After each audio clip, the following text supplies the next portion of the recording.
Semar mboten ajak-ajak kula wonten Indonesia. Ayo disemoni.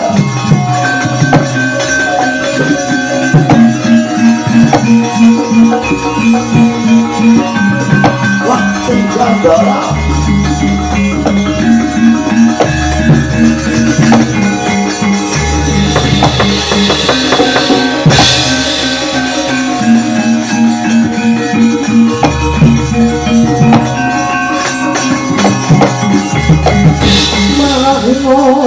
Senupang waruna kati letrane ukur sataning kubilore kanikara saketer kene tungane kong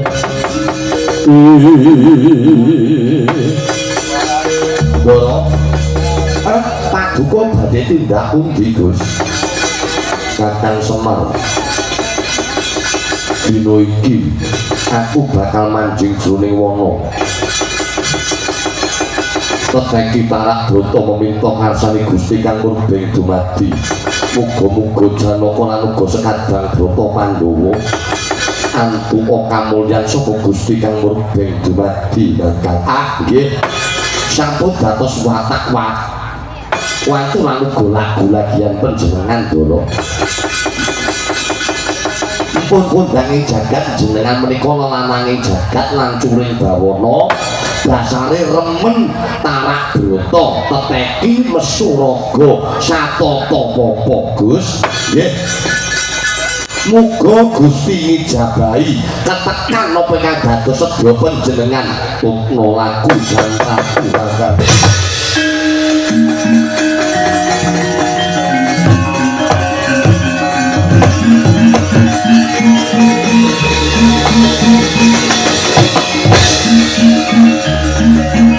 Boleh ayo kok darah boleh.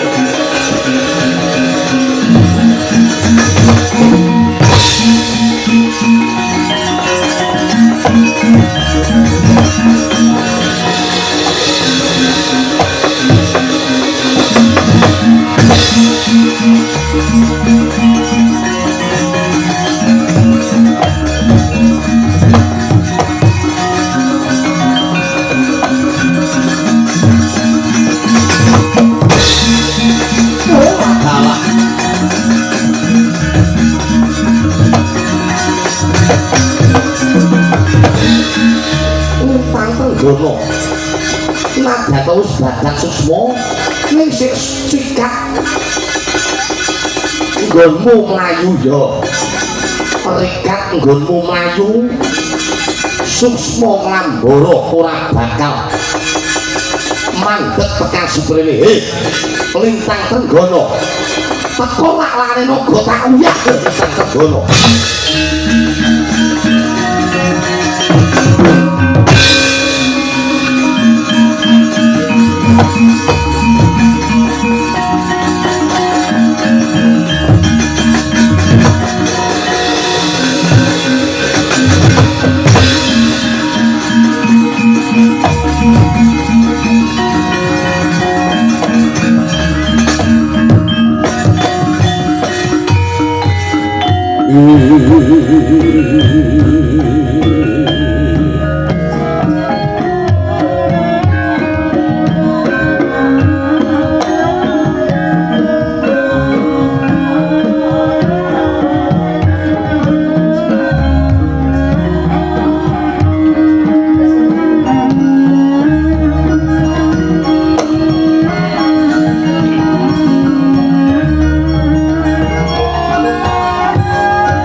sorong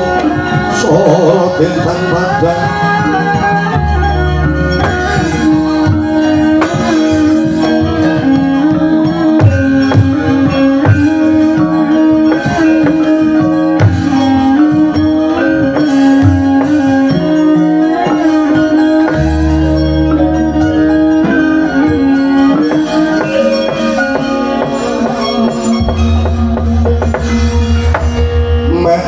hino semubang wangarono gati netraning uga rapuh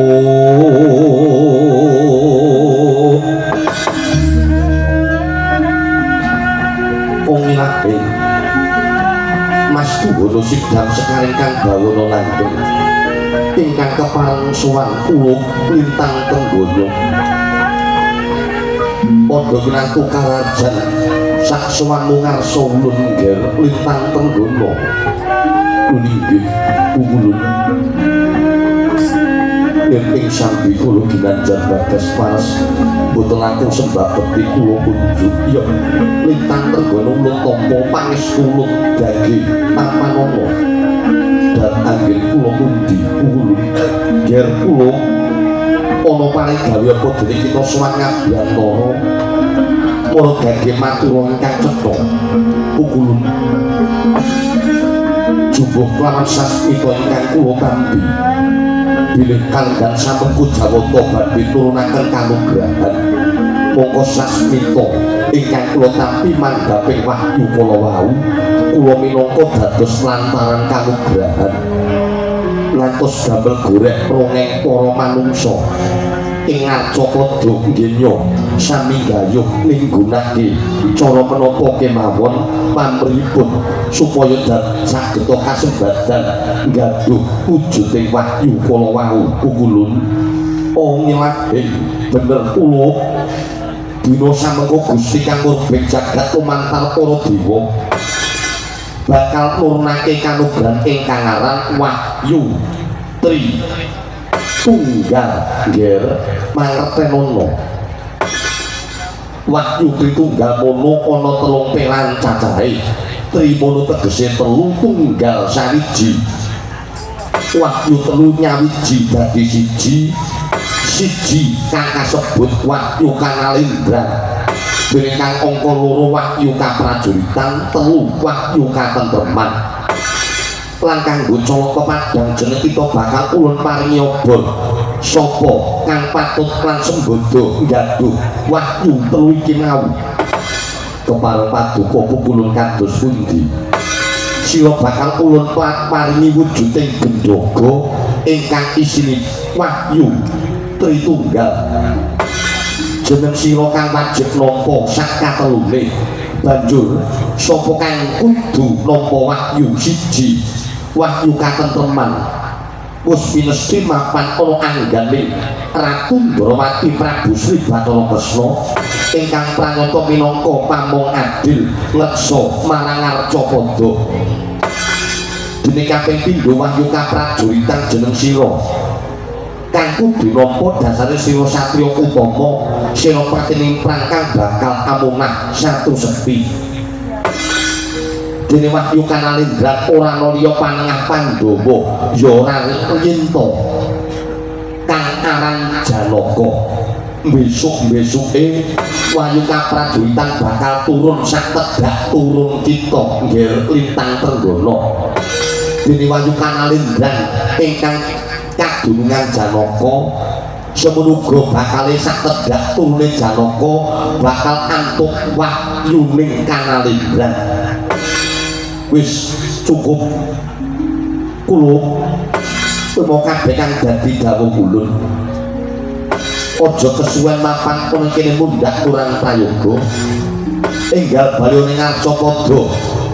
gawanan wujuding gendhaga iki aja nganti sisih nggonmu nibakne wahyu Tritunggal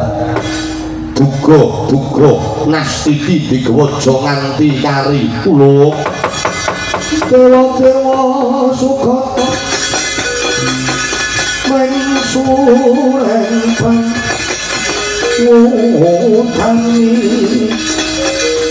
aromar mendanu ngawian naroto ngepalani sukomulat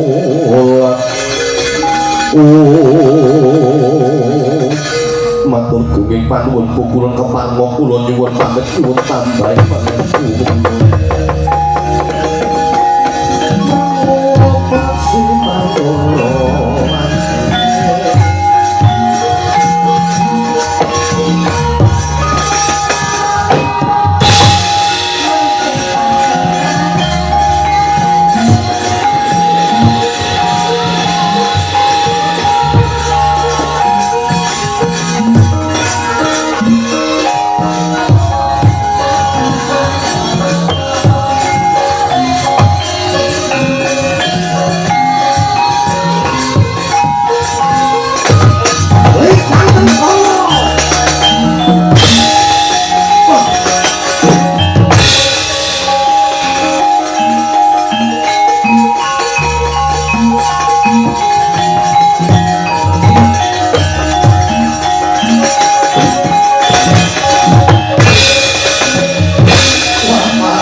Janaka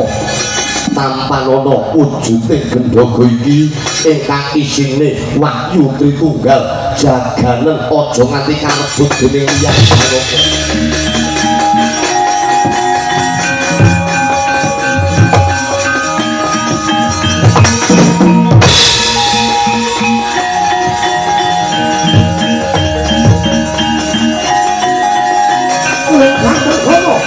Ayo Puspa Nagara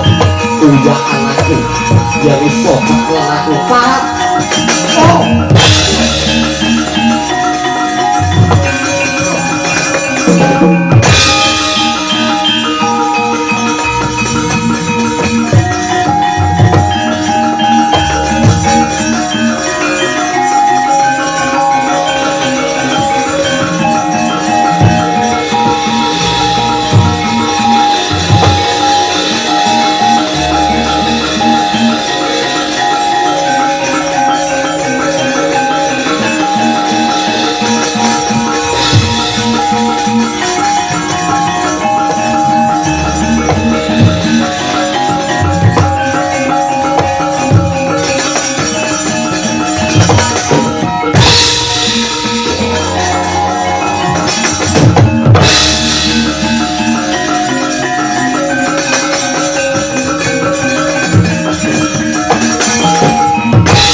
Goro, aja ae Goro.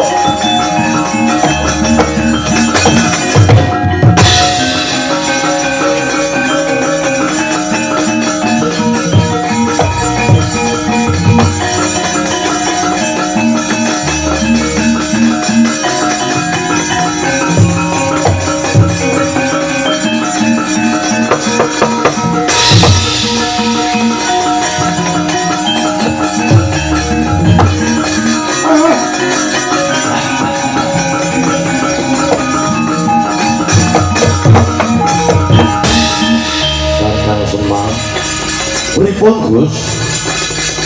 Nggonku lumaku sak madrane wana. Jroning cipta kepengin teteki Tarak Brata. Kumbayang saka ngantariksa yen ra kleru iki gendhoga Kakang. Nggih. Lah nek nolo wadi sanget ngatasi gendhoga tiba saka ngantariksa mantel sak sada lanang mawa cahya. Tak jumpuke ya Kakang. Nggih, ning ngatos-atos lho. Ngatos-atos. Mengke ge enten napa-napane. Ngatos-atos, Den. Kuwi gendagaku, gendagaku.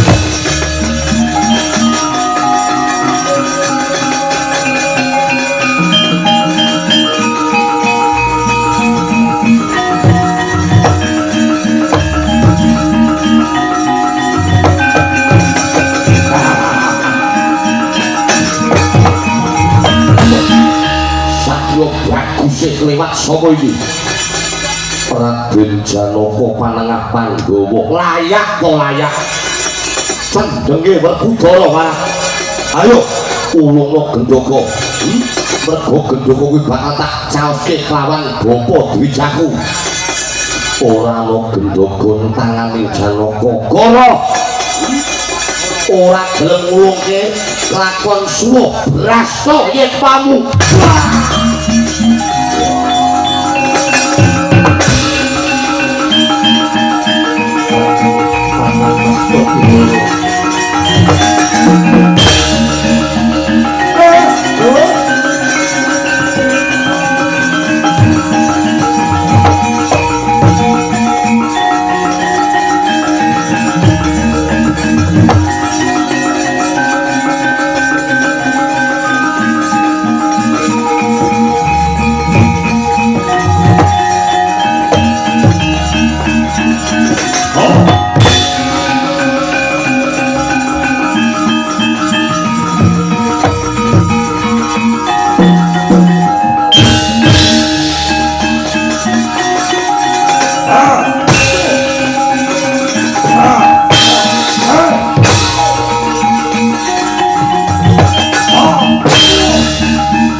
kamu Werkudara Janaka ulungna waktu Tritunggal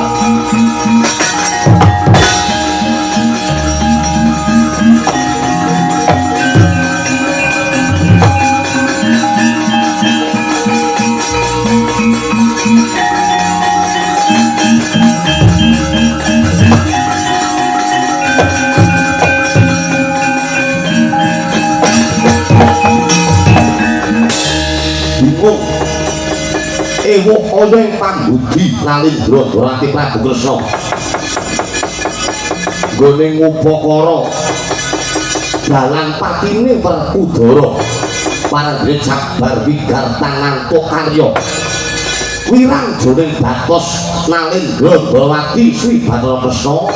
satemah nglakoni tata brata ana sak ngandhape Mega Malang kagyat manahe Ratu Ndrawati dupi katingal kleyang-kleyang saking antariksa panenggak Pandhawa Werkudara lan uga Janaka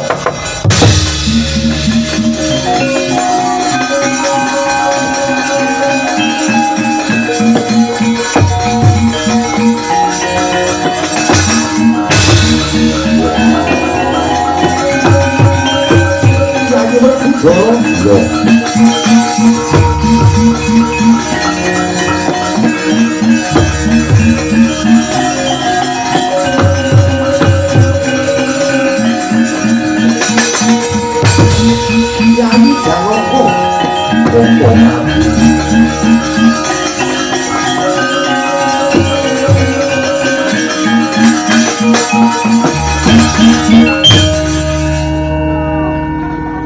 Kakang Semar nggih kula nggih melu digetak niki wae kula melu kamprung niki wae iya lungguh Kakang nggih wah ketemu Kresna kakangku ana sak tenahe alas iya Yayi Werkudara Yayi Janaka inggih Para Prabu Bekti kula katur iya tak tampa Yayi Werkudara piye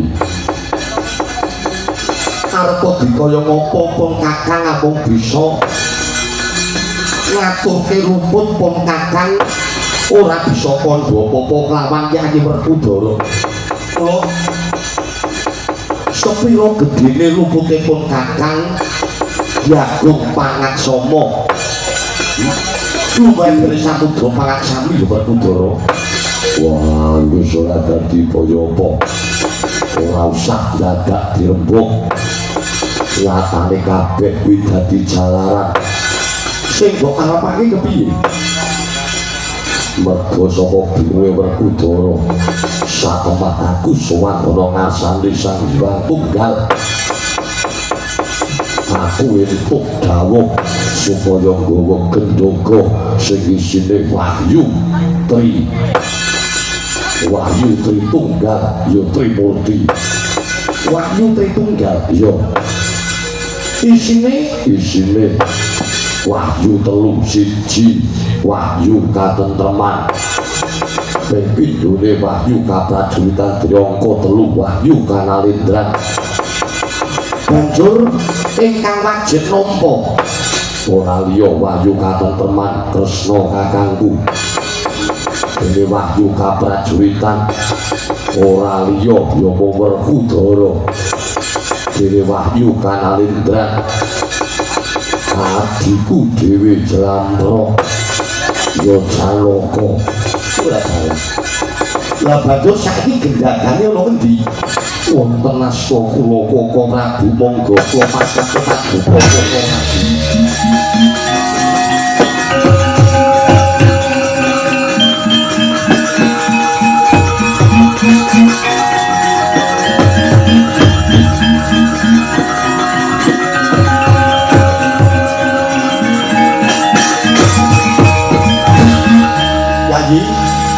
Rahayu tinemune tumrape para kadang Brata Pandhawa iki mulo dadi pratandha pasemoning urip sak kabeh pecoban kuwi wis ginaris dening Gusti mesti sing nampa pacoban ya kuwat nglakoni tur sak kabeh pacoban mesti awohing kamulyan lan uga katentreman yayi sinesen jagat saisine katentreman kaprajuritan kanalendran sumandhing tumrapé keluarga Pandhawa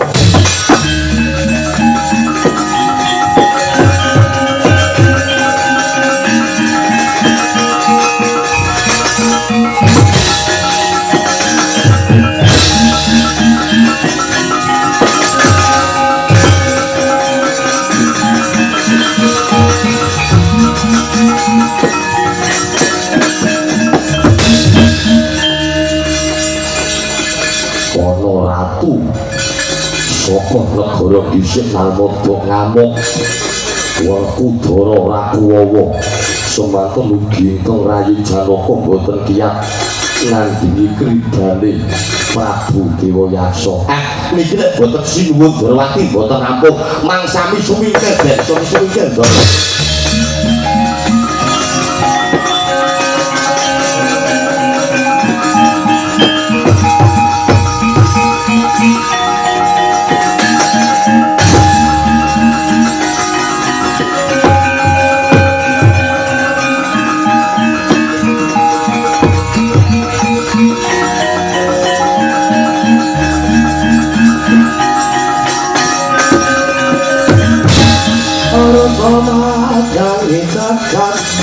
Komo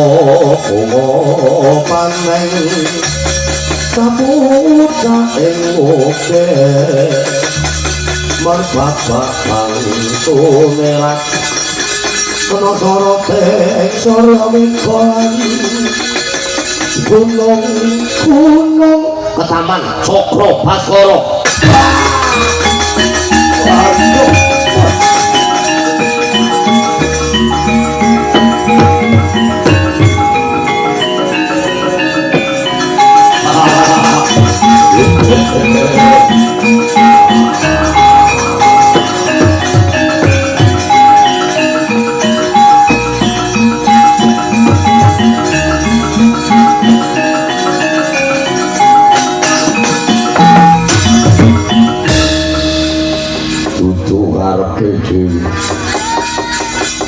aku kena Cokro Baskara satemah badar sejatine wujud dadi Bathara Kala ora dalah kowe kuwi sapa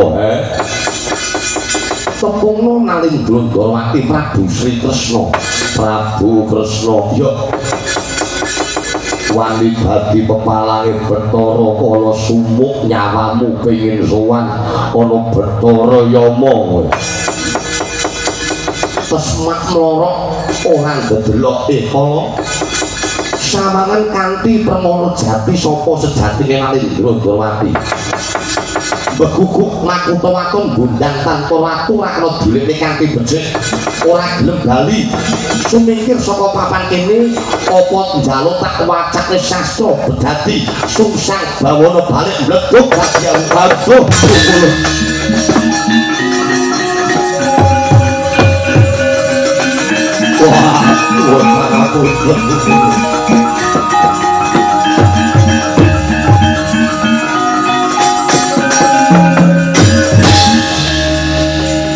boten winten menawi paduka menika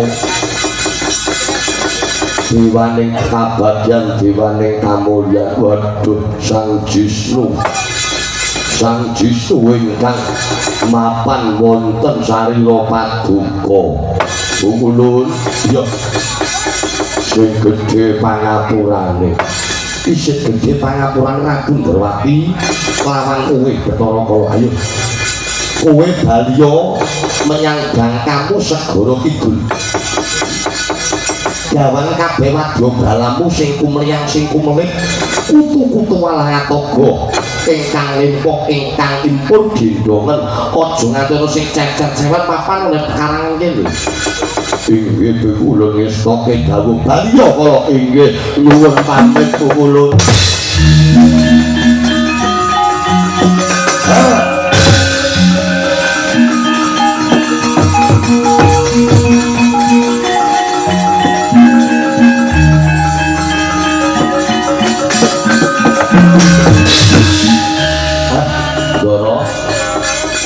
kanthi baline Bathara Kala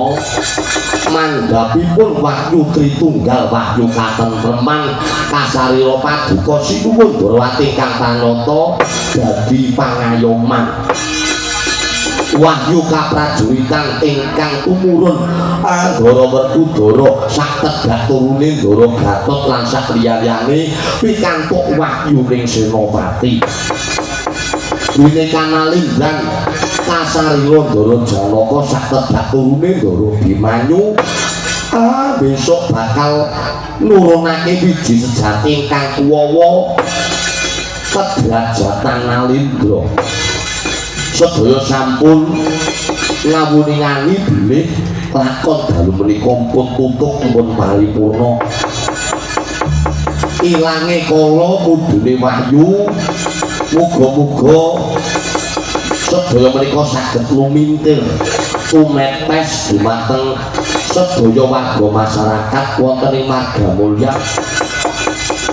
muga-muga sak pamunge sak warga masyarakate antuka wahyune katentreman antuka wahyune kamulyan ingkang sejati sesanti kula jaya-jaya wijayanti Durga Mendak Kala Sirna Durga Mendak Kala Sirna Durga Mendak Kala Sirna rahayu slamet rahayu slamet rahayu slamet selamat sing nanggap, selamat sing ditanggap, selamat sing nonton tanggapane. Suminten Ketibanondo cekap semanten atur kula sak bejo-bejane wong lali isih bejo wong eling lan waspada iya kakang semanten ngono